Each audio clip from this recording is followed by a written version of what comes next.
मोहन दे कथा सुनाते हैं।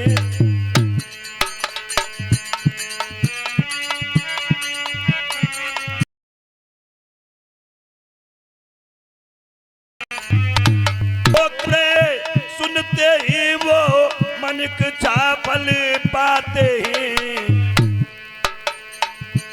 और बाजा बजा रहे हैं लाला सौरभ नाल बजाते हैं। बाजा बजा रहे हैं लाला सौरभ नालो बजाते हैं। ये बाजा बजा रहे हैं लाला सौरभ नालो बजाते हैं।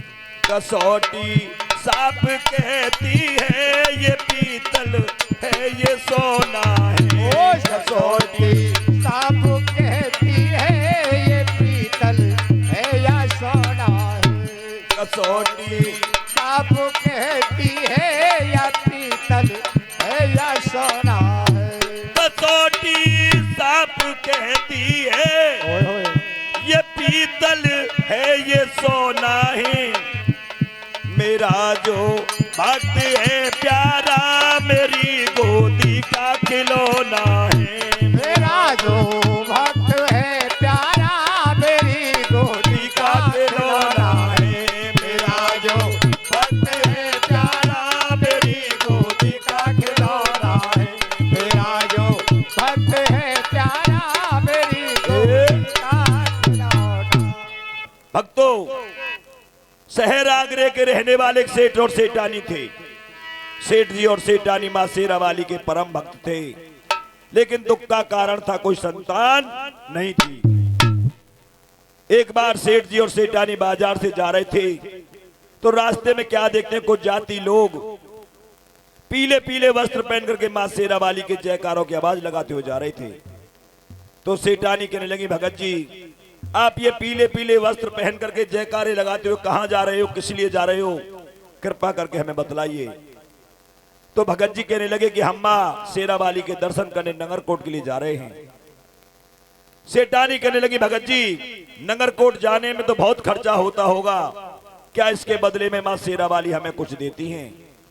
तो भगत जी बतलाते सेठानी को और हम बतलाते अपने भक्तों को कि जो भी भक्तजन माता रानी के दरबार में बैठकर सारी सारी रात जगराता सुनते हैं या नगरकोट की जात लगाते हैं या माता रानी के नाम का गल्ला उठाकर रखते हैं, मां शेरा वाली उनकी सभी मनोकामना पूरा करती हैं। कहते हैं मां शेरा वाली के दरबार में भूखे इनको अंधन, कोढ़ इनको काया, बांझन को पुत्र और निर्धन को माया।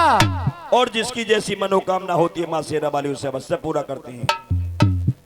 तो सेठानी अपने घर पर आती हैं, मां शेरा वाली की जोत के सामने मां का गल्ला उठाकर रख देती हैं और कहती हैं कि हे मां शेरा वाली, यदि तूने मेरे जीवन में खुशी ला दी और ये मेरी सूनी गोद भर दी तो मैं भी घर पे जगराता कराऊंगी और नगरकोट की जात लगाऊंगी।